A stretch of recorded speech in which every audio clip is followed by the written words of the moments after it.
The crystal tumbler slipped from my trembling fingers. I watched it fall, suspended in that infinite second before impact, the amber liquid catching the dim overhead lights, refracting into 1,000 liquid diamonds. Then came the crash, sharp, unforgiving. The sound sliced through the low hum of conversation in the upscale lounge, and every head turned toward the bar, toward me. Heat flooded my cheeks as I dropped to my knees, my worn sneakers squeaking against the polished marble floor. "I'm so sorry," I whispered, though no one was listening. My hands shook as I gathered the jagged pieces, each shard a reminder of how desperately I didn't belong here. "Careful, sweetie." Marcus, the head bartender, crouched beside me with a dustpan. His cologne, something expensive and woody, made my nose itch. "Third one this week. Mr. Castellano's going to notice." My stomach dropped. Mr. Castellano owned the Velvet Rose, this exclusive members-only establishment where crystal cost more than my monthly rent, where I was the newest, clumsiest hire, struggling through my probation period while my daughter's medical bills piled higher each day. "Please don't tell him," I begged, my voice barely audible. "I need this job." Marcus sighed, his expression softening.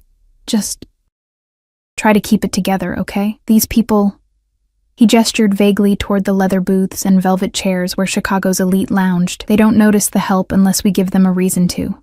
Invisible." That's what I was. What I needed to stay. I nodded, disposing of the glass and returning to my station behind the mahogany bar. The wood felt cool beneath my palms as I steadied myself, inhaling slowly.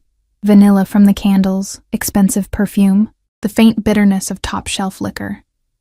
I let the scents ground me, pulling my focus back to the rhythm of pouring, mixing, serving. The Friday night crowd filtered in gradually. Men in tailored suits that probably cost more than my car, women draped in silk and diamonds. They spoke in hushed tones about stocks, acquisitions, political favors. I moved among them like a ghost, refilling glasses, removing empty plates, existing only in the periphery of their gilded world. "Vodka martini extra dry," a woman with ice-blonde hair demanded without looking at me.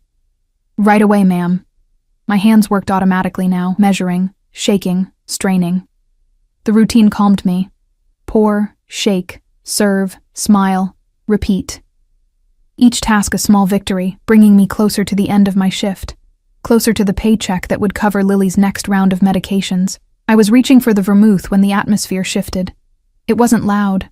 Nothing about it was loud, but suddenly the air felt heavier, charged with something I couldn't name. Conversations didn't stop, but they muted, changed quality, like everyone had simultaneously remembered to watch their words. The entrance doors opened with a whisper of hydraulics. I glanced up instinctively, then froze. 3 men entered. No, 2 men flanked a third, and it was him my eyes couldn't leave. He moved with the kind of stillness that suggested coiled violence, every step deliberate, mid-30s perhaps. Dark hair swept back from a face too beautiful to be real. Sharp jawline, prominent cheekbones, lips that would have looked soft if not for the hardness in his eyes. Those eyes. Even from across the room, I felt their weight. Dark, calculating, missing nothing. His suit was black, perfectly tailored to broad shoulders that tapered to a trim waist. No tie, the top 2 buttons of his white shirt undone, revealing the hollow of his throat. A thin platinum chain glinted there, catching the light. But it wasn't his appearance that made my breath catch. It was the way everyone else reacted to him. Mr. Castellano himself emerged from his office, moving faster than I'd ever seen the elderly man move. The conversations that had merely muted before stopped altogether. Men straightened in their seats. Women adjusted their posture, their expressions shifting from relaxed to carefully neutral. Fear. That's what I was sensing. Respect tinged with unmistakable fear. "Mr. Moretti." "Mr." Castellano's voice carried across the lounge, warm but strained. "We weren't expecting you tonight. Your usual table is not necessary." The younger man's voice was low, smooth like aged whiskey with a dangerous burn underneath. He spoke softly, yet somehow I heard every word. "I'm meeting someone." The corner booth. His eyes swept the room as he moved, and I ducked my head quickly, focusing intently on polishing an already clean glass, my heart hammered against my ribs. I didn't know who he was, but every instinct I possessed screamed danger.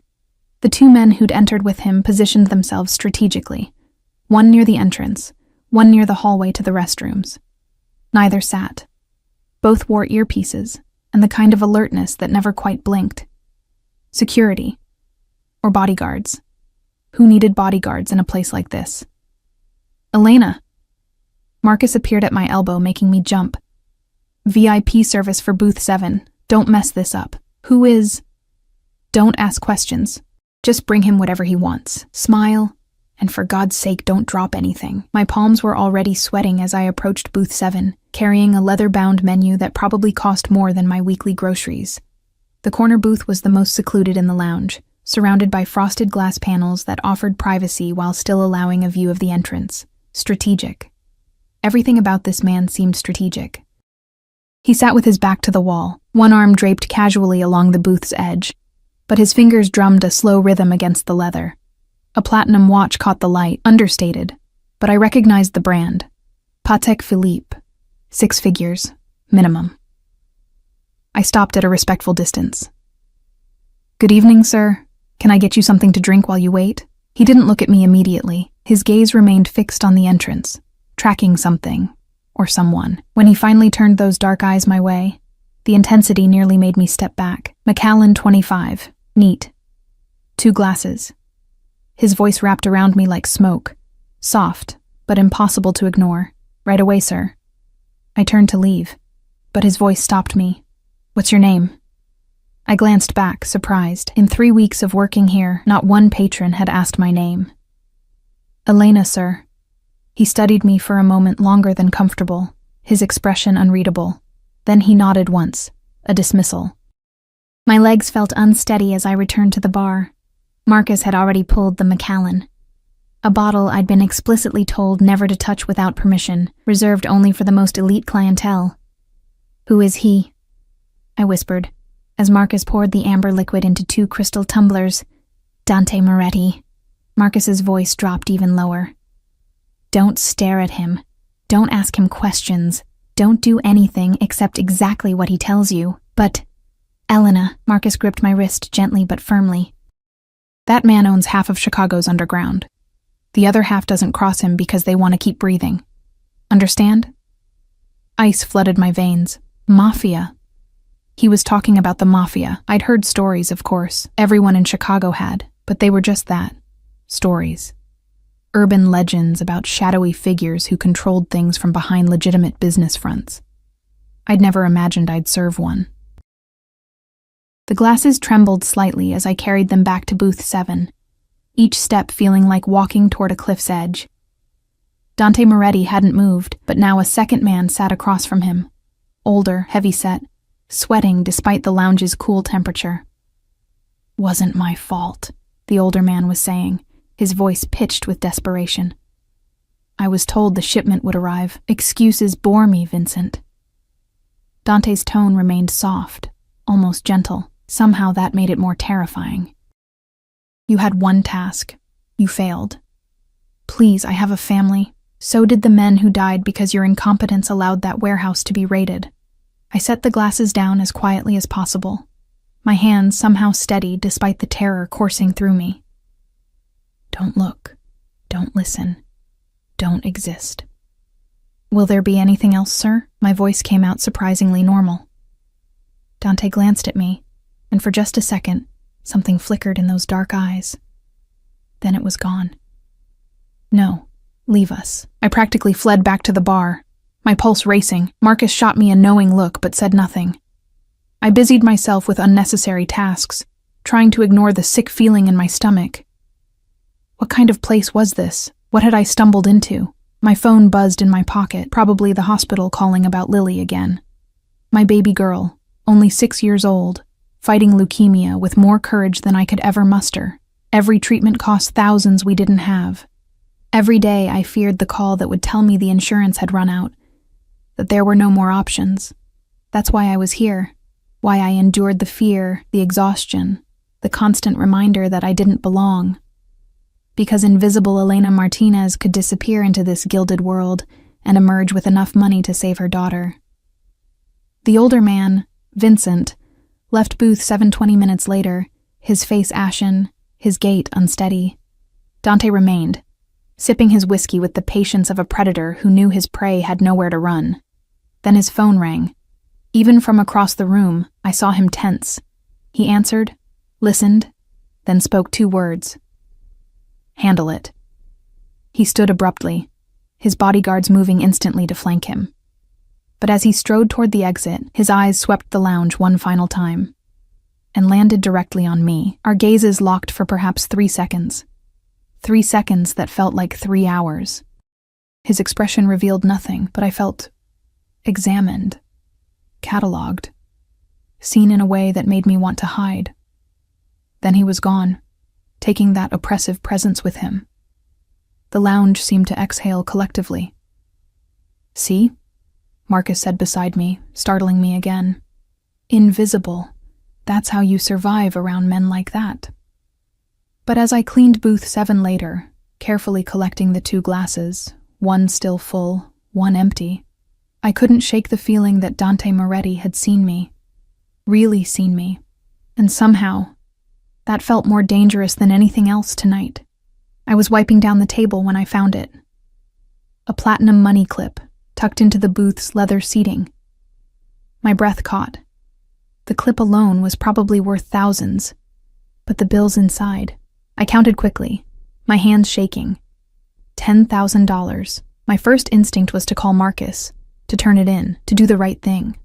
But then I thought of Lily's pale face in that hospital bed, the bills I couldn't pay, the treatments we couldn't afford. This money could save her, could buy me time. But it belonged to a man who made grown men sweat with fear. A man whose business involved warehouses being raided and people dying. I stood there, frozen, the money clip burning in my palm like stolen fire. What would he do if I kept it? What would happen to Lily if I didn't? Before I could decide, my phone rang. Unknown number. I answered without thinking. "Hello?" Elena Martinez. That smoke-smooth voice. Dante Moretti. "I believe you have something of mine." My heart stopped. The phone felt like ice against my ear. Yes, sir. I found your money clip. I was just about to keep it."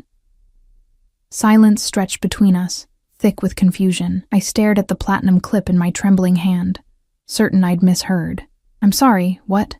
"You heard me." A pause, filled with something I couldn't identify. "Consider it a tip for your discretion tonight. $10,000, as a tip. For not eavesdropping on a conversation I desperately tried to ignore." "That's too much. I can't. You need it." It wasn't a question. Somehow, he knew. "Your daughter. The hospital bills. Medical debt doesn't discriminate, does it, Elena?" Cold dread washed over me, replacing the shock. "How do you know about Lily? I make it my business to know things." His voice remained soft, almost kind, which made the invasion feel worse. "St. Catherine's Children's Hospital. Stage 3 acute lymphoblastic leukemia. Insurance maxed out 3 months ago. You're drowning in debt, working 2 jobs, barely sleeping." My legs gave out. I sank onto the booth's leather seat. The phone pressed so hard against my ear it hurt. "You investigated me?" "I investigate everyone who works in establishments I frequent." Matter of fact, as if researching struggling single mothers was perfectly reasonable. "You're clean. No criminal record. No debts beyond medical. You keep your head down, work hard, love your daughter. Admirable." Tears burned behind my eyes, but I blinked them back. "Why are you telling me this?" "Because that money isn't charity, Elena. It's insurance." "Insurance for what?" "For your silence. For your continued discretion. For understanding that what you see and hear in the Velvet Rose stays there." A breath, deliberate. "Can you do that? Could I? Should I?" Everything about this felt wrong. The money, the knowledge he had about my life, the implication that I was somehow complicit in whatever darkness he represented. But Lily's face floated before me. Those big brown eyes, so much like her father's before he abandoned us. The way she smiled even through the pain, trusting that Mommy would fix everything. "Yes," I whispered, "I can do that. Good girl." Something in his tone shifted, warmed slightly. "Use it wisely. And Elena?" "Yes?" "If you ever need anything at all, you have my number now." The line went dead. I sat there for 10 minutes, clutching the money clip, trying to understand what had just happened. A Mafia boss had given me $10,000. Had investigated my entire life, had offered... What? Protection? Help? Or had I just sold my soul without realizing it? Marcus found me eventually, his expression concerned. "You okay? You look like you've seen a ghost." "I'm fine." I stood quickly, pocketing the money clip. "Just tired. Go home. Get some rest. You've earned it. Home." My tiny apartment in Pilsen, where the radiator clanged all night and the neighbor's dog never stopped barking. Where Lily's room held more medical equipment than toys, and the walls were covered in her crayon drawings of butterflies and flowers. Symbols of hope I clung to desperately. The drive took 40 minutes through Chicago's midnight streets. I parked my ancient Honda in the building's crumbling lot and climbed 3 flights of stairs, each step heavy with exhaustion and confusion. Mrs. Chen, my elderly neighbor who watched Lily during my shifts, dozed in the armchair. She woke when I entered, smiling through her fatigue. "How was work, dear?" "Fine." "How was she?" "Sleeping now. Had a good day, ate all her dinner, did some coloring." Mrs. Chen gathered her knitting needles and stood slowly. "She asked for you, though. Always asks for you." Guilt twisted in my chest. "Thank you for staying. I don't know what I'd do without you." "Nonsense. That child is a joy." She patted my arm.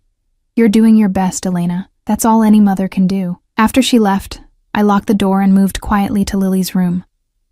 The nightlight cast soft shadows across her sleeping face. So small, so fragile, her dark hair spread across the pillow like silk. The IV stand beside her bed gleamed dully, a constant reminder of her battle. I knelt beside her, pressing a kiss to her forehead. She stirred slightly, murmuring something about butterflies before settling back into sleep. "I'll keep you safe," I whispered. "Whatever it takes. Even if it means accepting money from dangerous men." 3 days passed without incident. I deposited the money, explaining to the skeptical bank teller that it was a large tip from a generous patron, and immediately paid off Lily's most urgent medical bills. The relief was physical, a weight lifted from my shoulders that had been crushing me for months. But the memory of Dante Moretti's voice lingered, smooth, certain, knowing far too much about my life. I returned to the Velvet Rose for my Thursday shift, half expecting him to appear. He didn't. The lounge operated as usual, wealthy patrons, expensive drinks, my invisible presence behind the bar. Marcus seemed relieved that I hadn't quit. "You're doing better," he observed Friday evening as I prepared a complicated cocktail without spilling anything. More confident, because I'd slept. Really slept. For the first time in months, knowing Lily's immediate care was covered. Because the panic that had been my constant companion had eased, just slightly. Because I'd made a deal with the devil, and so far, he hadn't collected. Saturday night arrived with unexpected winter rain. The lounge was quieter than usual, the weather keeping even Chicago's elite at home. I worked the early shift, grateful for the slower pace. I was restocking the top-shelf vodka when I heard it. That shift in atmosphere, the subtle change that made my skin prickle with awareness. I turned slowly, already knowing what I'd see. Dante Moretti stood just inside the entrance, water droplets glistening in his dark hair. He wore charcoal gray tonight. Suit, shirt, even his tie was a shade darker. The effect made him look like a storm given human form. His eyes found mine immediately. My heart stuttered. He moved toward the bar. Not his usual corner booth, but directly to where I stood. The 2 bodyguards who'd accompanied him positioned themselves at strategic points, their presence both obvious and intimidating. "Elena." My name sounded different in his voice, intimate somehow, despite the public setting. Vodka martini, dry. Not his usual Macallan, not his usual booth. My hands shook slightly as I prepared the drink, hyper-aware of his gaze tracking my every movement. Pour, shake, strain. The routine should have calmed me, but proximity to him made everything feel charged, dangerous. I set the glass before him, proud that it didn't rattle. "Will there be anything else, sir?" "Dante." He lifted the glass, studying the clear liquid. "When we're alone, you call me Dante." We weren't alone. Marcus was 10 feet away, 2 other bartenders worked the far end, and at least 20 patrons occupied the lounge. But somehow, it felt like only the 2 of us existed. "I shouldn't." "You used the money well, not a question. A statement. Your daughter's immediate treatments are covered. You slept properly for the first time in 4 months. How did he know I'd slept? Had he been watching? The thought should have terrified me. Instead, a strange warmth bloomed in my chest. Someone had noticed my exhaustion, my struggle, my relief. "Thank you," I managed. "I don't know how to repay." "Don't." His tone sharpened slightly. "That money was a gift, not a loan. You owe me nothing. Then why—" "Who were you talking to?" He interrupted, his eyes suddenly intense. "Tuesday night, after closing. In the parking lot, confusion swept through me. Tuesday? I'd talked to Mrs. Chen briefly when she'd helped carry Lily to the car for a late hospital appointment, and then— "My ex-husband called," I said slowly, remembering the unwelcome conversation. "Asking for money, as usual. I told him no." Something dark flashed across Dante's face. "Your ex-husband." The words came out flat, dangerous. "Lily's father." "He's not her father," I corrected, surprised by the venom in my own voice.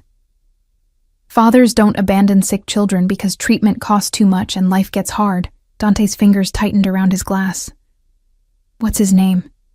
"Why?" "His name, Elena." The command in his voice made me answer automatically. David Torres. But he's not, he's irrelevant.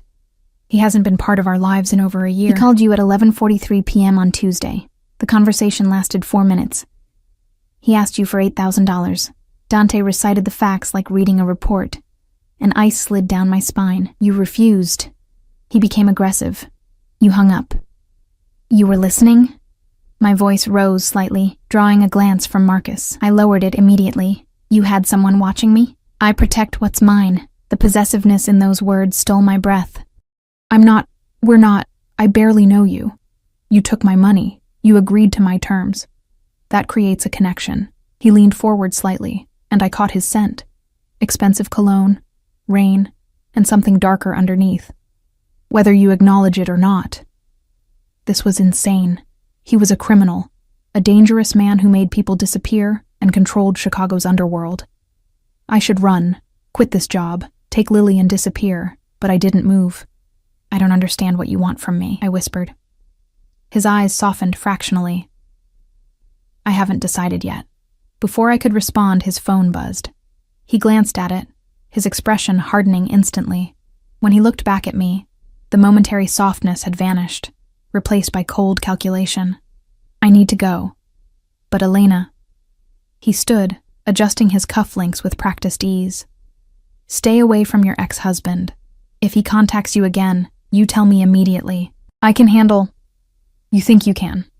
He moved closer, close enough that I had to tilt my head back to maintain eye contact, close enough that I felt the heat radiating from him. But men like David Torres are parasites. They sense weakness and exploit it. You're vulnerable right now, and that makes you a target. I've been vulnerable my entire life. I shot back, finding unexpected courage. I've survived just fine. A slow smile curved his lips. The first genuine smile I'd seen from him. It transformed his face from coldly beautiful to devastatingly handsome. You have spirit. I like that. Then he was gone, his bodyguards falling into formation around him as they exited into the rain. I stood there, gripping the bar's edge, trying to process what had just happened. Marcus appeared at my elbow. "What did he say to you?" "Nothing important." The lie tasted bitter. "Elena." Marcus's voice dropped to barely audible. "Be careful. Dante Moretti doesn't talk to people, especially not service staff, unless he has a reason. And his reasons are never simple. I nodded mutely, but my mind was already elsewhere. Dante had been watching me, had someone monitoring my calls, my movements, had inserted himself into my life with the casual arrogance of someone accustomed to owning things. Should I be terrified? I was. But beneath the terror lurked something else. Something warm and dangerous and utterly foolish. For the first time in years, someone powerful was looking at me, really looking at me, and seeing more than just invisible Elena, the struggling single mother, the girl who'd never be good enough. Dante Moretti saw me, and God help me, part of me wanted to be seen. My shift ended at midnight. The rain had intensified, turning the streets into rivers of reflected neon. I ran to my car, already soaked by the time I reached it. The engine sputtered twice before catching. I made a mental note to schedule maintenance I couldn't afford, then pulled out of the lot. I was halfway home when I noticed the headlights behind me. Black SUV. Expensive. Following at a consistent distance through every turn. My heart rate spiked. Was it Dante's people? Or someone else? I drove faster, taking a random turn. The SUV followed. Another turn. Still there. Panic clawed at my throat. I grabbed my phone with shaking hands, pulling up the unknown number from 3 days ago. It rang once before he answered. "Someone's following me," I gasped. "I know." Dante's voice was calm, utterly unruffled. "That's my driver. He's making sure you get home safely." Relief and anger warred within me. "You can't just—" "I can and I will. You're under my protection now, Elena. Accept it. This is crazy. This is how I keep what's mine safe." A pause. "Drive home. Marcus will follow you inside, check your apartment, then leave. This is not negotiable." The line went dead. I glanced in the rearview mirror. The SUV maintained its distance, neither threatening nor yielding. Protection or possession. I wasn't sure there was a difference anymore. The SUV followed me all the way to my building, idling at the curb as I parked. A man emerged. Not one of the bodyguards from the lounge, but someone new. Tall, broad-shouldered, with a scar cutting through his left eyebrow. He wore dark jeans and a leather jacket, looking more like a bouncer than a chauffeur. "Marcus?" He introduced himself gruffly, though his eyes were kind. "Mr. Moretti asked me to make sure everything's secure. That's not necessary. Ma'am, with respect, I have my orders." He gestured toward the building's entrance. "After you." What choice did I have? I led him upstairs, each step feeling surreal. A week ago, I was invisible.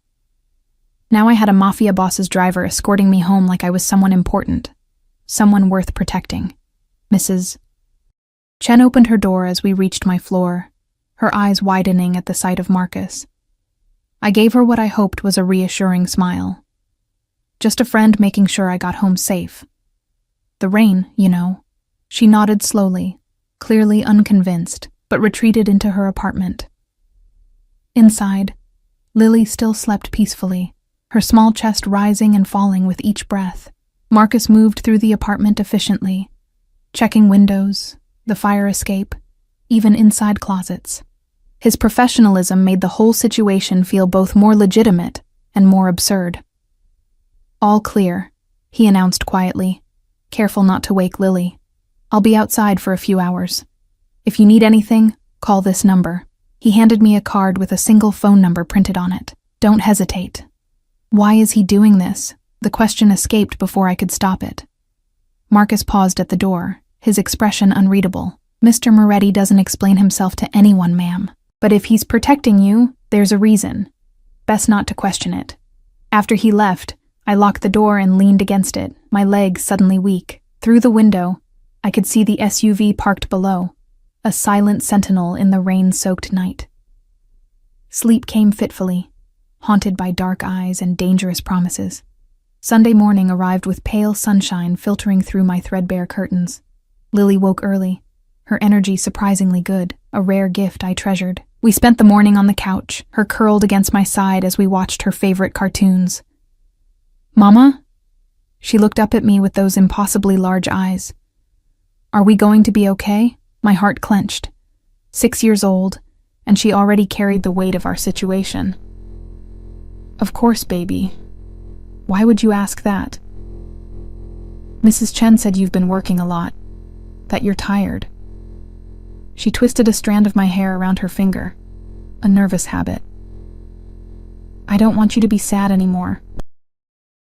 Tears blurred my vision. I pulled her closer, pressing kisses into her hair. I'm not sad when I'm with you. You're my sunshine, remember? You're Butterfly, she corrected, using the nickname I'd given her when she was born. Butterflies are stronger than sunshine. They absolutely are. We spent the afternoon coloring, her favorite activity. She drew elaborate gardens filled with flowers and butterflies while I sketched clumsy houses and trees. Normal. This was normal, and I clung to it desperately. My phone buzzed around 3, unknown number, but I recognized it now. I stepped into the kitchen before answering. Hello? How is she today? Dante's voice smooth and concerned, as if checking on sick children was perfectly natural for a crime lord. Better. Good energy. I kept my voice low. How did you... I have her medical records. I know her bad days from her good ones. A pause. There's a specialist at Northwestern Memorial. Dr. Sarah Chen. She's one of the best pediatric oncologists in the country. I can't afford... You're not listening, Elena. I've already arranged a consultation. Tuesday morning, 9 a.m. Transportation will be provided. Anger flared, hot and sudden. You can't just make decisions about my daughter without asking me. I can. And I did. No apology in his tone. This doctor could extend Lily's life, improve her prognosis significantly. Would you refuse that because of pride? The words hit like a physical blow. That's not fair. Life isn't fair, Elena, but I'm offering you a chance to change yours. Take it. He hung up before I could respond. I stood there, gripping the phone, torn between gratitude and fury. He was right.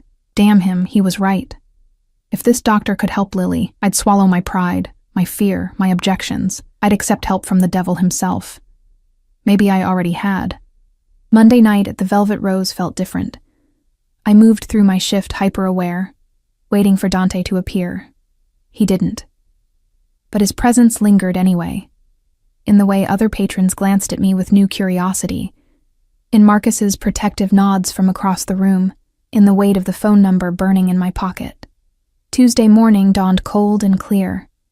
The black SUV arrived at 8:30, Marcus behind the wheel. Lily's eyes went wide as we climbed into the leather interior. Mama, whose car is this? A friend's, I lied, buckling her in. He's helping us get to your appointment. Northwestern Memorial towered above us, all glass and steel in intimidating efficiency. Marcus escorted us to the oncology wing, where a receptionist immediately recognized our names and ushered us to a private waiting area. This is fancy, Lily whispered, taking in the comfortable chairs and children's play area. Are we in the right place? Before I could answer, a woman in her late 40s entered, Asian, elegant, with kind eyes behind wire-rimmed glasses. Elena, I'm Dr. Chen, and you must be Lily. She shook my daughter's hand solemnly, treating her like a person rather than a patient. I liked her immediately. The examination was thorough, gentle, and hopeful. Chen explained treatment options I'd never heard of, clinical trials that showed promise, alternative therapies that could reduce side effects. She spoke directly to Lily when appropriate, including her in decisions about her own care. Your current treatment protocol is outdated, Dr. Chen said finally, meeting my eyes. I'd like to enroll Lily in a trial we're conducting. It's showing remarkable results, 78% remission rate for her specific leukemia type. What's the cost? The question lodged in my throat. The trial covers all treatment costs. You'd only be responsible for standard hospital fees, which, she glanced at her tablet, have also been covered by a benefactor. Your only expense would be time and commitment to the treatment schedule. Tears spilled down my cheeks. I tried to wipe them away quickly, not wanting to frighten Lily, but they kept coming. I don't understand. Why would someone... Because your daughter deserves a chance. Dr. Chen's voice softened. And because someone believes you both deserve relief from this burden. Dante. This was all Dante. The appointment concluded with paperwork, treatment schedules, and a prescription for new medications. As we left, Lily clutched a stuffed butterfly the nursing staff had given her, her smile brighter than I'd seen in months. "Mama, I like this doctor. She's nice." "She is, baby. She's going to help you get better." "Will I lose my hair?" Practical question. Pragmatic child. "Maybe. But it'll grow back even more beautiful." "Like a butterfly coming out of a cocoon?" "Exactly like that." Marcus drove us home in comfortable silence. As we pulled up to my building, he handed me a sealed envelope. From Mr. Moretti. Inside, a note in bold, masculine handwriting. "You're welcome. Come to the Velvet Rose tonight. We need to talk. D." The paper trembled in my hand. A summons, not an invitation. Mrs. Chen agreed to watch Lily that evening, though her expression remained worried. "Are you in some kind of trouble, dear?" "No," I assured her. "Just complicated gratitude." The Velvet Rose felt different that night. Tuesday was traditionally slower, but tonight, the lounge buzzed with an unusual tension. Men in expensive suits occupied every booth, their conversations hushed and urgent.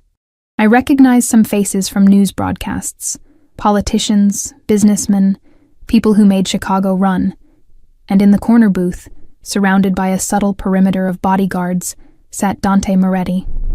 He wore navy tonight, the color making his dark eyes appear almost black. His attention was fixed on a tablet before him, but the moment I entered, his gaze lifted and locked onto mine. My breath caught. He gestured slightly. "Come here." My feet carried me forward on autopilot. The bodyguard stepped aside, allowing me passage into his domain. Up close, I could see the faint stubble along his jaw, the slight shadows beneath his eyes suggesting he slept as poorly as I did. "Sit." Not a request. I slid into the booth across from him, my hands clasped tightly in my lap. "Thank you for Dr. Chen, for everything. I don't know how to—" "Did she accept the treatment protocol?" "Yes. We start next week." Satisfaction flickered across his features. "Good. Lily will respond well. Dr. Chen is the best." "Why are you doing this?" The question burst out. "You don't know us. We're nothing to you." "You're not nothing." His voice dropped lower, intimate despite the public setting. "You're mine, Elena. The moment you accepted that money, you became mine to protect, mine to care for. Mine." The possessiveness should have frightened me. Instead, warmth bloomed in my chest, dangerous and intoxicating. I didn't agree to belong to anyone. "Didn't you?" He leaned forward, and suddenly the space between us felt charged. "You took my money. You let my driver follow you home. You brought your daughter to my doctor. Every choice you've made has bound you tighter to me. That's not fair. I told you before. Life isn't fair." His eyes held mine captive. "But I am offering you something fair, Elena. Protection, security, everything you need for Lily and for yourself. All I ask in return is loyalty." Loyalty to a criminal? The words escaped before I could stop them.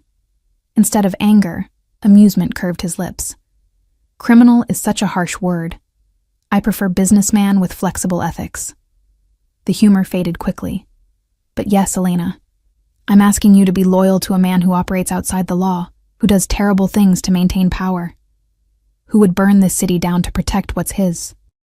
"And what am I to you, exactly?" The question hung between us, heavy with implications I wasn't ready to examine. "I haven't decided yet," he repeated his words from days ago. "But I will.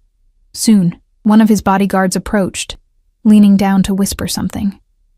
Dante's expression hardened instantly. "Excuse me. Business." He stood, then paused. "Don't leave. I'll return shortly." He disappeared into a back room I'd never noticed before, taking his security with him. I sat alone in the booth, my mind spinning. This was madness. Complete, utter madness. But Lily had a chance now, a real chance at survival, at life beyond hospital rooms and medical bills. How could I turn away from that? 20 minutes passed, 30. I was debating whether to leave when raised voices echoed from somewhere beyond the lounge. Not shouting exactly, but intense. Angry. Then a crash. Glass breaking, the lounge's main doors burst open. A man stumbled in. David, my ex-husband. His clothes were disheveled, his eyes wild with desperation and something else. Drugs, probably.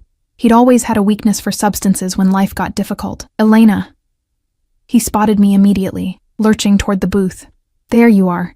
You think you can ignore my calls? Refuse me when I need help? I stood quickly, putting the table between us. David, you need to leave. This isn't the place. Isn't the place? He laughed, high and manic. I heard about your fancy new job. About the money you suddenly have. You can afford that specialist for Lily, but you can't help me out? That money isn't mine.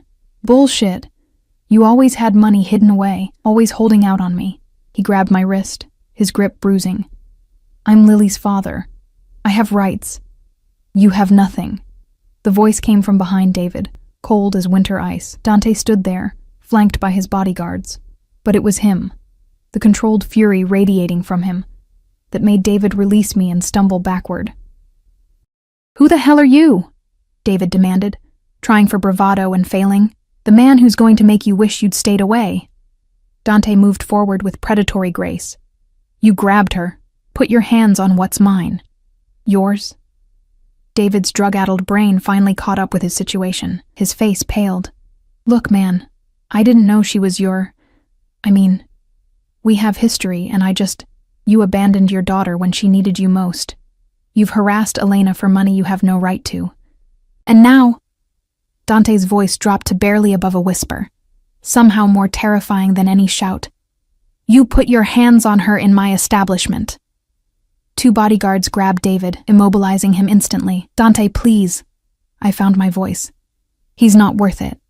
Just let him go. He hurt you. Dante's eyes never left David's face. No one hurts what's mine. I'm not... Yes, you are. He finally looked at me, and the intensity in his gaze stole my breath. You are mine, Elena. The sooner you accept that, the easier this becomes. He turned back to David, who'd begun whimpering. Get him out of here. Make sure he understands that if he ever contacts Elena again, ever speaks her name, thinks about her, breathes near her, there won't be enough left of him to identify. They dragged David out through a back exit, his protests fading into the night. Silence descended on the lounge. The other patrons had very deliberately returned to their conversations, seeing nothing, hearing nothing. Dante approached me slowly, gently taking my wrist where David had grabbed it. A bruise was already forming, purple against my pale skin. His jaw clenched. Did he hurt you anywhere else? No. I'm fine. You're not fine. His thumb traced the bruise with devastating gentleness. But you will be. I promise you that. This is insane, I whispered. All of this. You can't just claim people. I can claim you. His eyes met mine, dark and certain. Because you don't want to be invisible anymore, do you, Elena? You want someone to see you, to protect you, to make sure you and Lily never struggle again. He was right. God help me, he was absolutely right. I'm terrified of you, I admitted. Good. He smiled slightly. Fear will keep you careful, but Elena... He lifted my chin with gentle fingers, forcing me to maintain eye contact. I will never hurt you. Never. You and Lily are under my protection now, and that means something. It means everything. What do you want from me? Everything. Simple, honest, devastating. Your trust, your loyalty, your presence. I want you to stop fighting this connection between us and accept that you're mine now. I barely know you. Then let's fix that. He released me, gesturing to the booth. Sit. Talk to me. Tell me about Lily, about your dreams, about who Elena Martinez is beyond the struggling mother and invisible bartender. And despite every logical thought screaming at me to run, I sat. Because Dante Moretti saw me, and I was tired of being invisible. We talked until the lounge closed. Not about his business.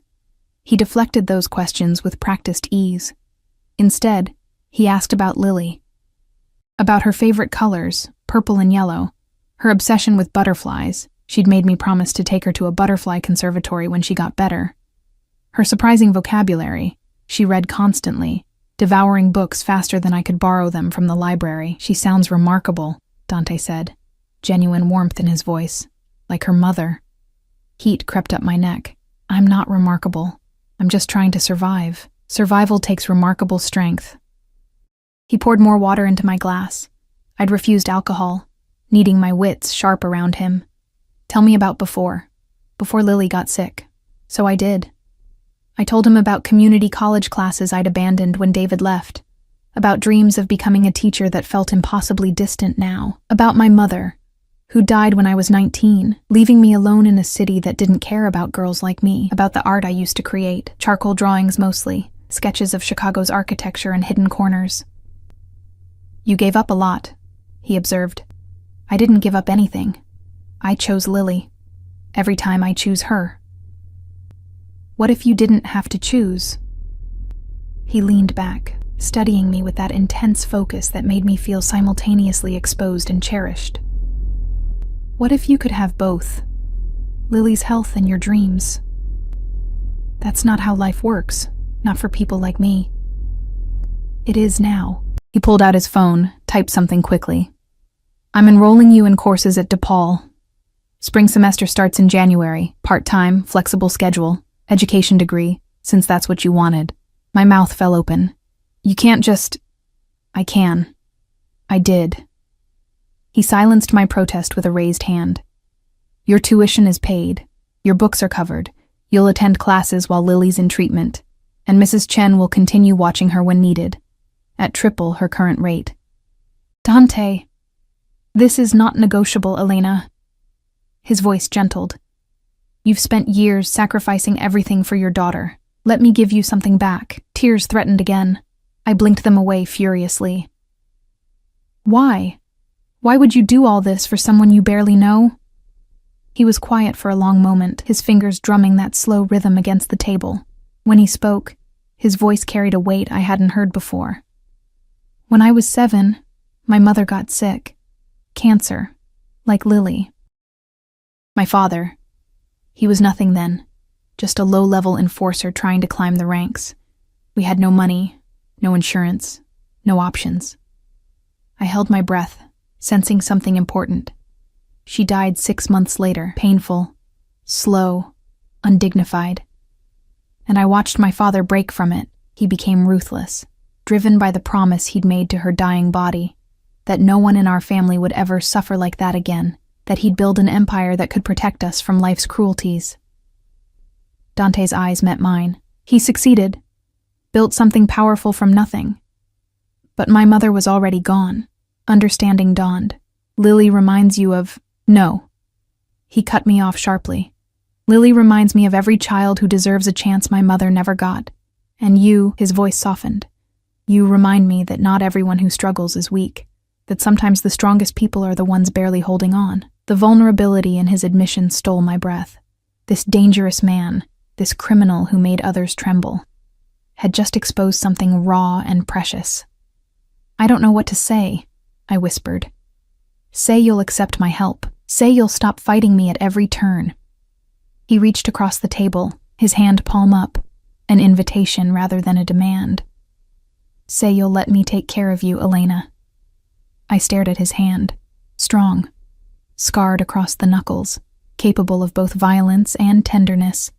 Every rational part of my brain screamed warnings, but my heart, that traitorous organ, yearned toward him like a flower-seeking sun. Slowly, I placed my hand in his. His fingers closed around mine, warm and secure, and something clicked into place, something that felt dangerously like belonging. There, he murmured. Was that so difficult?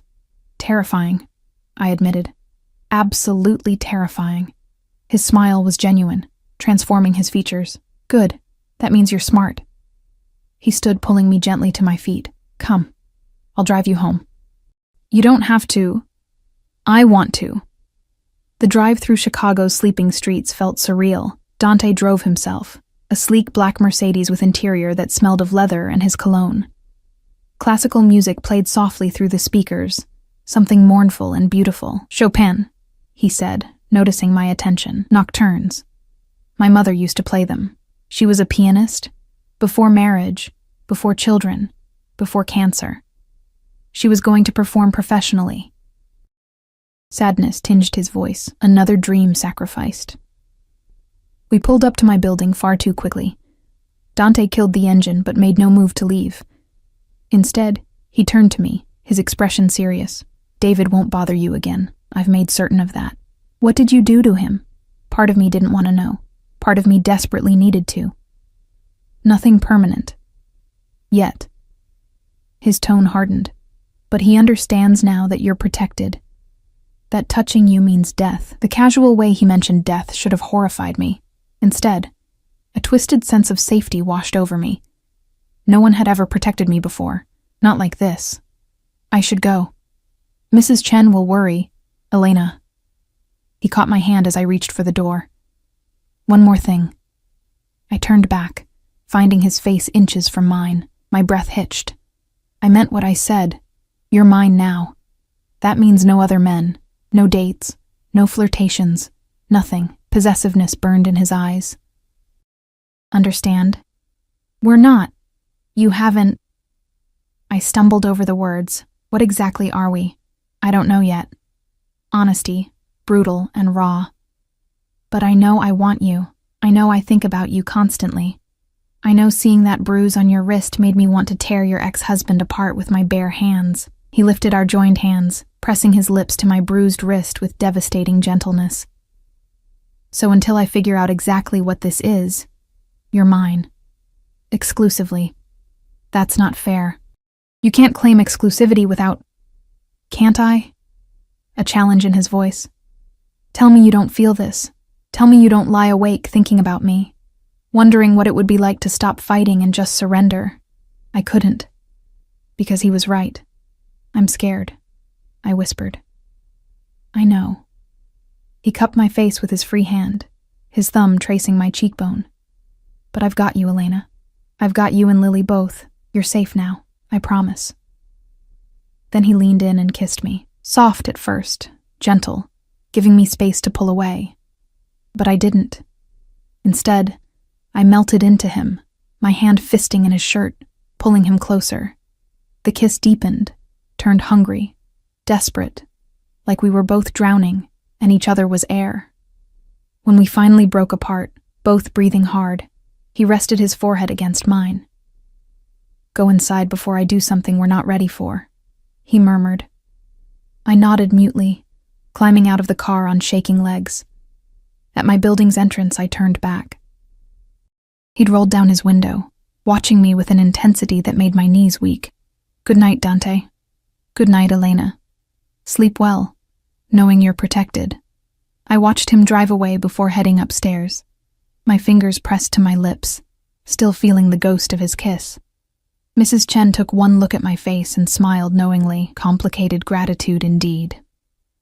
The next 2 weeks passed in a blur of new normalcy. Lily started her treatment protocol at Northwestern, responding better than anyone dared hope. The clinical trial drugs made her tired, but didn't trigger the violent nausea her previous treatments had. She even gained a little weight, color returning to her pale cheeks. Dr. Chen was cautiously optimistic. Her numbers are improving. If this continues, we might see remission by spring. Spring. The word felt like prayer, like promise. I enrolled in classes at DePaul. Introduction to Education Theory, Child Psychology, Mathematics for elementary teachers. The campus felt foreign at first, surrounded by students who'd never had to choose between textbooks and groceries. But gradually, I found my rhythm. Studied during Lily's treatment sessions, completed assignments while she slept. Mrs. Chen, thrilled by her increased pay, practically glowed with pride over her expanded role in our lives. And Dante wove himself into the fabric of my existence with quiet persistence. He didn't visit the Velvet Rose often, but when he did, his eyes found mine immediately. Sometimes he'd sit at the bar, watching me work with possessive satisfaction. Other times he'd summon me to his booth, asking about Lily's progress, my classes, my day. He sent flowers to the apartment, never roses, always wildflowers that reminded me of freedom rather than romance. He arranged for my car to be serviced, replacing parts I didn't know were broken. He had groceries delivered weekly, always with Lily's favorite snacks included. Small things. Constant things. Things that said, I'm here. I'm watching. You're mine. We didn't kiss again, though the tension between us built with every interaction. He'd touch my hand, my wrist, the small of my back when guiding me through doorways. Each touch burned, leaving me aching for more, but he maintained distance, as if waiting for something. I didn't realize what until Thursday night, 3 weeks after David's confrontation. I was leaving the Velvet Rose after closing when Marcus approached, his expression apologetic. Mr. Moretti requests your presence. There's a situation. Dread pooled in my stomach. What kind of situation? He'll explain. Please, ma'am. It's important. We drove through Chicago's dark streets to a neighborhood I didn't recognize. Industrial. Abandoned. The kind of place people disappeared into. The Mercedes pulled up to a warehouse.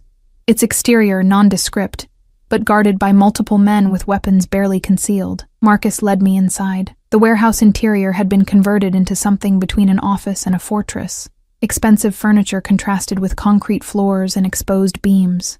Security monitors lined one wall, showing various locations throughout the city, and in the center, seated behind a massive desk, was Dante. He stood immediately when I entered, concern flickering across his features. Elena, I'm sorry to call you here so late. What's wrong? Is it Lily? Panic edged my voice. No, Lily's fine. He came around the desk, taking my hands. This is about something else. Someone else. He gestured to a chair in the corner. David sat there, bound and gagged, his face bruised, eyes wide with terror. My stomach dropped. Dante, what? He violated our agreement, Dante said calmly, as if discussing weather rather than a bound man. Made contact with Lily's hospital. Tried to claim parental rights, hoping to access her medical trust fund. White-hot rage replaced my fear. He did what? The hospital denied him, of course. I'd already ensured that. But the attempt... Dante's voice hardened. The attempt was enough. He pulled a gun from his desk drawer, the metal gleaming dully under the warehouse lights. My breath stopped. I brought you here because this decision affects you and Lily, because he's her biological father, regardless of his abandonment. Dante held the weapon loosely, almost carelessly. You get to choose, Elena. I can end him now, permanently remove this threat. Or I can let him live, knowing he might resurface someday. Might try again to hurt you or claim Lily. You're asking me to decide whether you kill him? My voice came out strangled. I'm giving you power over the situation. Over him. Dante's eyes held mine. He took your power once, abandoned you when you needed him most. Now you take it back. David made muffled sounds behind his gag, shaking his head frantically. I looked at him. This man I'd once loved, who'd given me Lily but couldn't handle the responsibility of fatherhood. Who'd run when life got difficult, leaving us to drown. I should have felt something. Pity, perhaps. Residual affection. Something human. I felt nothing. If you let him live, can you guarantee he'll never come near us again? Yes. Dante's certainty was absolute. I'll ensure it. Then let him live.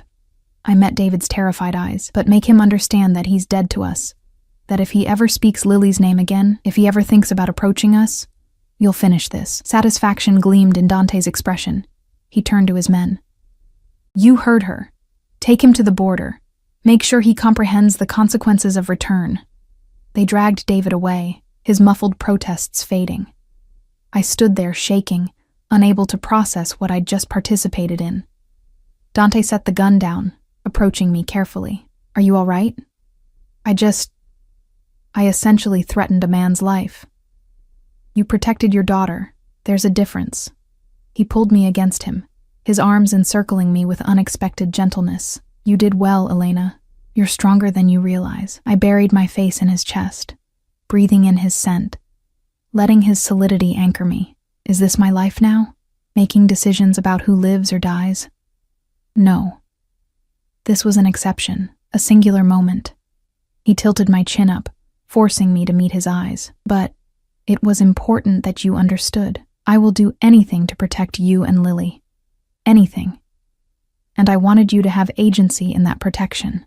You're insane. Probably. a slight smile. But I'm your insanity now. He kissed me then, deeper than before, more demanding. His hands tangled in my hair, holding me captive, and I surrendered to it, to him, to this dark, dangerous connection that defied every logical thought. When we broke apart, his eyes had darkened with desire.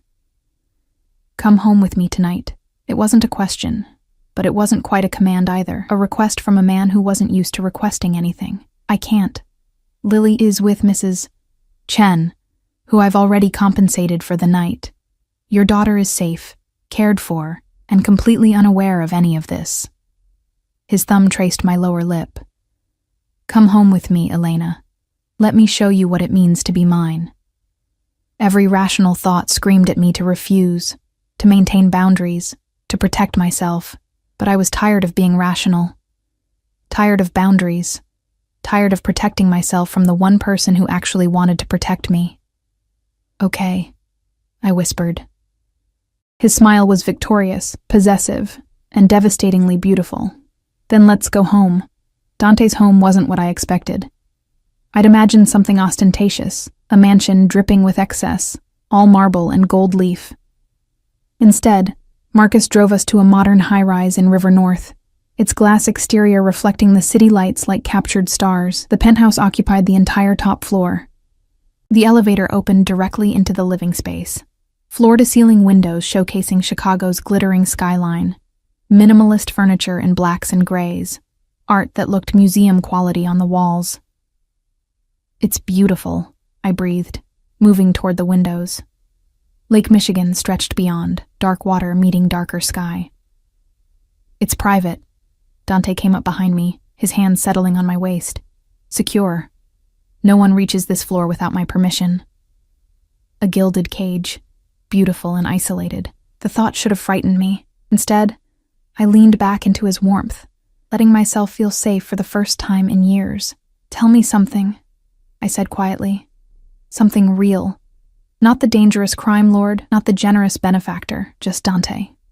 His breath stirred my hair. For a long moment he was silent. Then, I'm afraid. I turned in his arms, surprised. Of what? Of this. Of you. His hands framed my face with devastating gentleness. I've controlled everything in my life through power and fear. But with you, I have no control. You've gotten under my skin, into my thoughts, and I can't get you out. Don't want to get you out. That terrifies you? Completely. A wry smile. Caring about someone is dangerous in my world. It creates vulnerabilities. Enemies can exploit care, use it as a weapon. Then why let me in? Because the alternative, living without you, is worse. He pulled me closer, until no space existed between us. I've been alone a long time, Elena. Built walls so high nothing could touch me. Then you appeared behind that bar, invisible and struggling, and something in me recognized something in you. What did you recognize? Survival. Strength. The refusal to break no matter how much weight life piles on. His lips brushed my forehead. You're remarkable. And you don't even know it.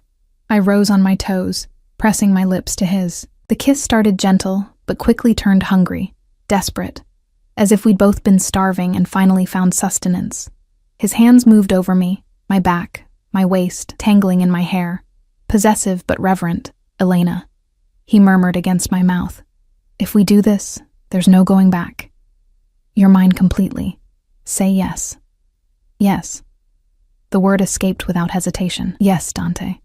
I'm yours. Something fierce and triumphant flashed in his eyes. Then he was lifting me, carrying me through the penthouse to a bedroom that overlooked the city. He laid me on the bed with unexpected gentleness, his body covering mine. I'll take care of you, he promised between kisses. You and Lily both. Always. I know. And I did. This dangerous man, this criminal who made others tremble, would protect us with everything he had. I trust you. The admission seemed to undo him. He kissed me deeper, his hands learning every curve, every sensitive place, until I was gasping his name like prayer. We came together like a storm meeting the shore. Inevitable, powerful, transformative. He was gentle despite his strength, attentive to every response, every sound I made. When I shattered beneath him, he followed, my name on his lips like benediction. Afterwards, we lay tangled together, his fingers tracing lazy patterns on my skin. Through the windows, Chicago sparkled like scattered diamonds, beautiful and harsh and home. Stay, he murmured into my hair. Not just tonight. Move in here. You and Lily both. I stiffened slightly. That's a big step. I know. But I want you here, where I can protect you properly, where I can wake up next to you every morning. He propped himself up on one elbow, looking down at me. I'm not asking you to give up your independence or your dreams. Keep your classes, your work if you want. But come home to me. Let this be your safe place. What about Lily? How do I explain? Tell her the truth, that you met someone who cares about you both, that he wants to help, to be part of your family. His expression softened. I'm good with kids, Elena. I volunteer at children's hospitals, fund pediatric wings. Let me be good to your daughter. Tears blurred my vision. You really mean this? All of it? Every word. He kissed away the tear that escaped. I don't do anything halfway, Mirena. When I claim something, I keep it, protect it, cherish it. This is crazy. The best things usually are. He smiled. That devastating smile that transformed his face. Say yes, Elena. Take the leap. I thought about my cramped apartment, the constant struggle, the fear that haunted my every decision. Then I thought about this. Safety, security, belonging. A man who saw me and chose me anyway. Yes, I whispered. We'll move in. His kiss was triumphant, possessive, and achingly tender. The transition happened faster than I expected. Within a week, movers had packed our meager belongings and transported them to the penthouse. Dante had an entire wing prepared for Lily, bedroom painted purple, her favorite color, with butterfly decals on the walls and more toys than she'd ever owned. A private room for her medical equipment, close enough for monitoring, but separate enough that she didn't have to sleep surrounded by IV stands and machines. When I brought her to see it, her eyes went impossibly wide. Mama, is this really ours? Really ours, Butterfly. I knelt beside her, brushing hair from her face. Do you like it? It's like a castle. She spun in circles, taking in the space, then stopped suddenly. Is this because of your friend, the one who helped us? Yes. His name is Dante. He's special to me. And he wants to be special to you too, if you'll let him. Is he like a new daddy? Her voice was small, cautious. She barely remembered David, but the abandonment had left scars. I don't know yet, sweetheart, but he's someone who cares about us, who wants to keep us safe. Okay. She considered this with her characteristic seriousness. Can I meet him? Dante had been waiting in the living room, giving us space. When I brought Lily out, I saw something flash across his face. Nervousness. Maybe even fear. This powerful man, afraid of a 6-year-old's judgment. Lily, I said gently. This is Dante. Dante, this is my daughter. He crouched down to her level, making himself less imposing. Hello, Lily. Your mother has told me wonderful things about you. She studied him with those big brown eyes, assessing. Are you the one who made Mama smile again? His expression softened. I try to. Is it working? Yeah. A small smile appeared on her face. She's been happier lately, and she doesn't cry at night anymore. My heart clenched. I hadn't realized she'd heard those midnight tears. Then I must be doing something right, Dante said seriously. I hear you like butterflies. They're my favorite. Mama says I'm her butterfly. Well, I happen to know a place with thousands of butterflies. Would you like to visit? All 3 of us together? Her face lit up like sunrise. Really? When can we go? This weekend, if your mother agrees. He glanced at me, seeking permission. I nodded, throat tight with emotion. Then it's a plan. He offered his hand to Lily. Also, I should tell you, I have a library here. Lots of books. You can borrow any of them. Any of them? She took his hand trustingly. Even the big ones? Especially the big ones. He led her toward a room I hadn't yet explored, leaving me standing there, overwhelmed. He was perfect with her. Patient, attentive, genuine, And Lily, who'd been shy around strangers since her diagnosis, responded to him with surprising openness, maybe because children sensed truth better than adults. And the truth was that Dante genuinely cared. Weeks became months. Fall surrendered to winter, Chicago transforming into a snow globe city of white and gray. Lily's treatment continued with remarkable success. By December, Dr. Chen confirmed she was in remission. Remission. The word felt like winning the lottery, like miracles made manifest. My classes progressed well. I discovered I loved teaching theory, loved understanding how children learned and grew. My professors praised my insights, especially when I drew from experience with Lily and Dante. Dante became home, not just the penthouse, though I'd grown to love waking up surrounded by glass and sky, but him. His steady presence, his fierce protection, his unexpected gentleness. He attended Lily's hospital appointments, learned her medication schedule, read her bedtime stories in his smoke-smooth voice that made even fairy tales sound dangerous and romantic. He kept his criminal activities separate from our life, but I wasn't naive. I saw the late-night phone calls, the meetings with dangerous men, the occasional bruise he'd deflect questions about. But he never brought violence home, never let that darkness touch Lily or me. Christmas arrived with unexpected magic. Dante transformed the penthouse into a winter wonderland. Tasteful decorations, a massive tree Lily helped decorate, presents that made her squeal with delight. "You spoil her," I murmured Christmas morning, watching Lily tear through wrapping paper with childlike abandon. "I spoil you both." He pulled me against him, pressing a kiss to my temple. "Get used to it." Mrs. Chen joined us for Christmas dinner. Dante had insisted, since she'd become family. She'd accepted our unconventional situation with surprising grace, though she still occasionally gave me knowing looks when Dante was particularly possessive, which was always. He touched me constantly, a hand on my back, fingers laced with mine, arms around my waist, public declarations of ownership that should have bothered me, but instead made me feel cherished. That evening, after Lily had fallen asleep surrounded by new toys, and Mrs. Chen had gone home, Dante led me back to the windows overlooking the city. "I have one more gift for you," he said quietly. "Dante, you've already given me everything." "Not everything." He pulled a small box from his pocket, and my breath caught. Ring box. That was definitely a ring box. "Don't panic," he said with a slight smile. "I'm not proposing. Not yet. But I wanted you to have this." He opened the box, revealing a platinum band set with 3 stones, 2 smaller diamonds flanking a larger butterfly-shaped sapphire in deep purple. "The sapphire represents Lily," he explained softly. "Her strength, her beauty, her transformation. The diamonds represent you and me, protecting her, loving her, surrounding her with light." He removed the ring, taking my right hand. "This goes here, on your right hand, not your left. Because when I propose, and I will, Elena, it'll be with a different ring, but I wanted you to have this now, a promise that I'm committed to this family we're building." Tears spilled down my cheeks as he slid the ring onto my finger. It fit perfectly, catching the light, the butterfly sapphire seeming to glow. "It's beautiful," I whispered. "You're beautiful. You and Lily both." He cupped my face, wiping away tears with his thumbs. "I love you, Elena. I know it's fast. I know it's complicated, but I love you.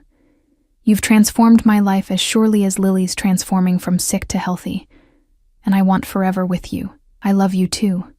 The words felt like freedom, like finally letting go of fear.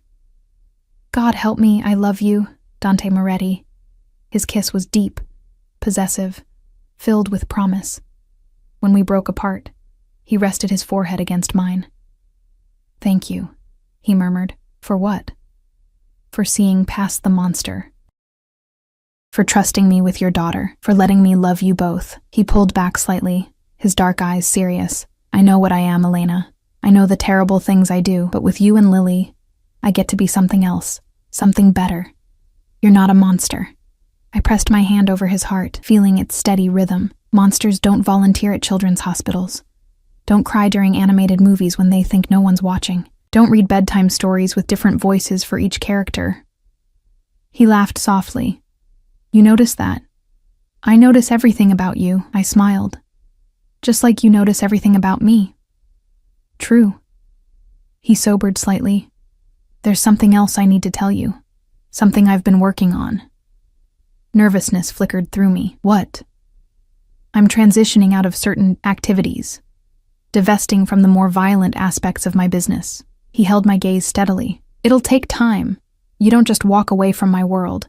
But I'm building legitimate operations, investing in real estate and technology, creating something clean that won't put you or Lily in danger. Shock rendered me speechless. You're going legitimate? For us? For all of us. Because I want to grow old with you, Elena. I want to walk Lily down the aisle someday. I want grandchildren who know me as a businessman, not a criminal. His voice roughened with emotion. I want a future that doesn't end in prison or violence, and you've made me want to be worthy of that future. You're already worthy.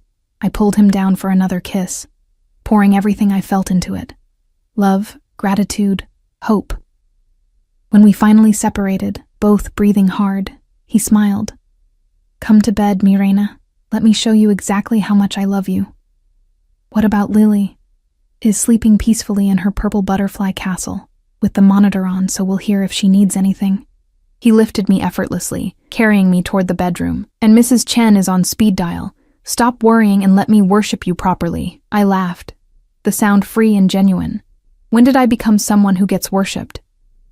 The moment I saw you behind that bar. He laid me on the bed, his body covering mine. You just took a while to notice. We made love slowly, tenderly, like we had all the time in the world, because we did. Dante had given me that.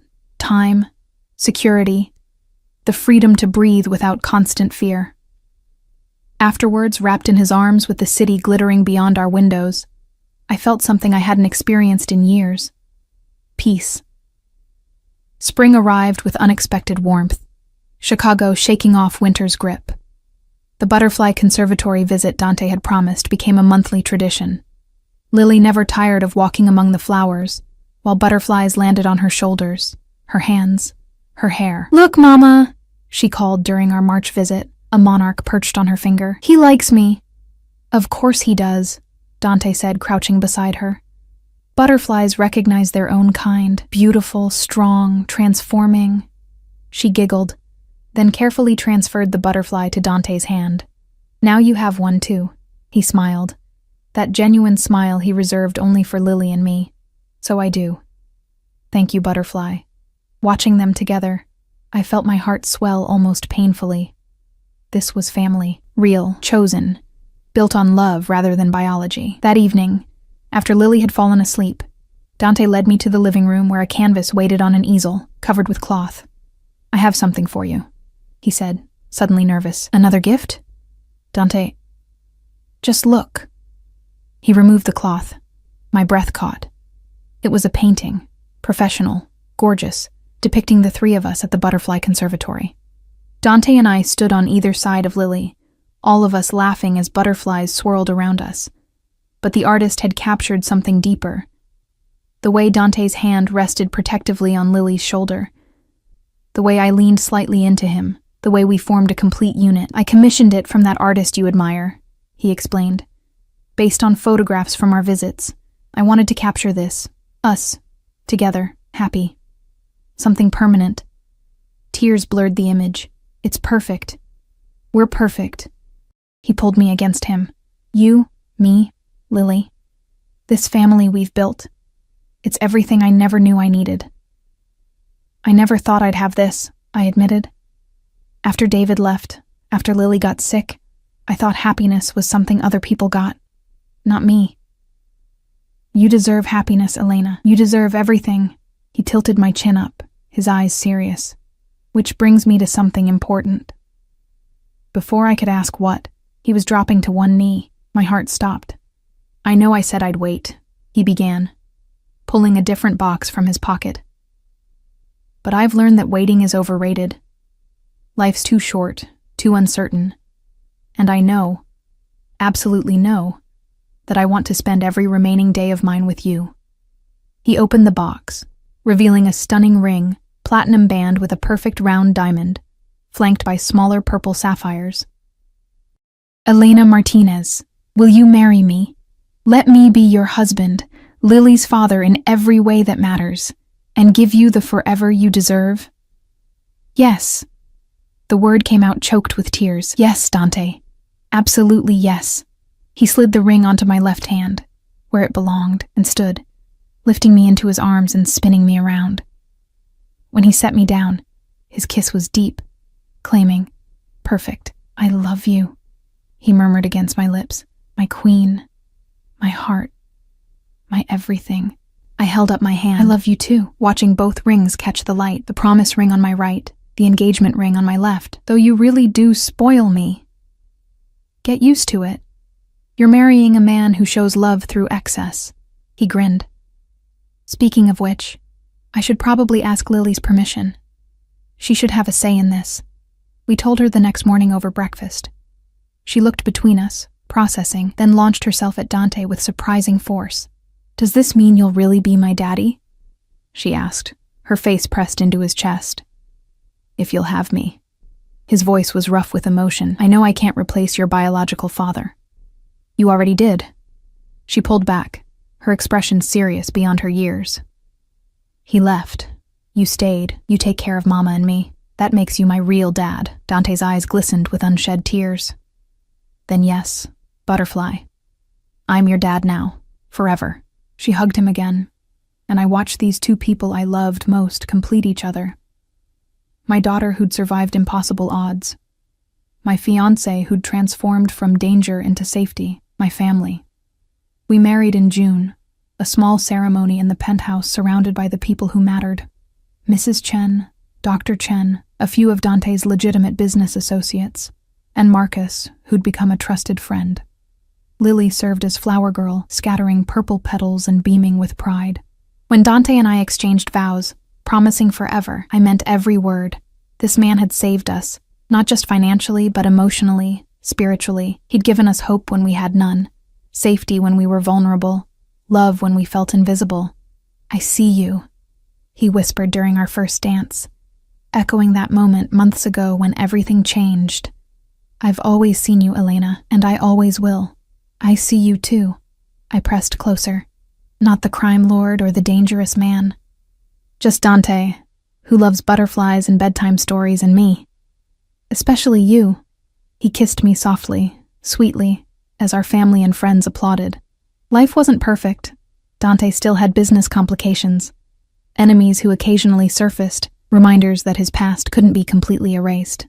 But he kept that darkness away from us, maintaining the safe haven he'd promised. I graduated with my teaching degree 2 years later, immediately getting hired at an elementary school near our home. Lily continued thriving, her remission holding strong, her hair growing back thick and beautiful. She started second grade with energy and joy I'd once feared she'd never have. And Dante transformed his empire piece by piece, becoming the legitimate businessman he'd promised. It took 5 years of careful maneuvering, but eventually, his name appeared in business journals for philanthropy and real estate ventures, rather than whispered criminal allegations. We had 2 more children, a son named Antonio and a daughter named Sophia, giving Lily the siblings she'd always wanted. Our family grew, expanded, filled the penthouse with laughter and chaos and love. Sometimes, late at night when everyone slept, I'd stand at those floor-to-ceiling windows and remember the girl I'd been, invisible Elena, struggling behind the bar, certain she'd never deserve more than survival. But I wasn't that girl anymore. I was Elena Moretti, wife, mother, teacher, beloved, seen, cherished, safe. And when Dante would find me at the windows, wrapping his arms around me from behind, I'd lean into him and feel nothing but gratitude for the chance encounter that changed everything, for the dangerous man who became my sanctuary, for the life we'd built from impossible circumstances. "What are you thinking?" He'd murmur into my hair. "That I love you. That I'd choose you again, every single time." "Good." His arms would tighten. "Because you're stuck with me, Mirena." Forever. Forever sounded perfect. And as I turned in his arms to kiss him, Chicago glittering beyond our windows like captured stars, I knew one absolute truth. I was no longer invisible. I was home.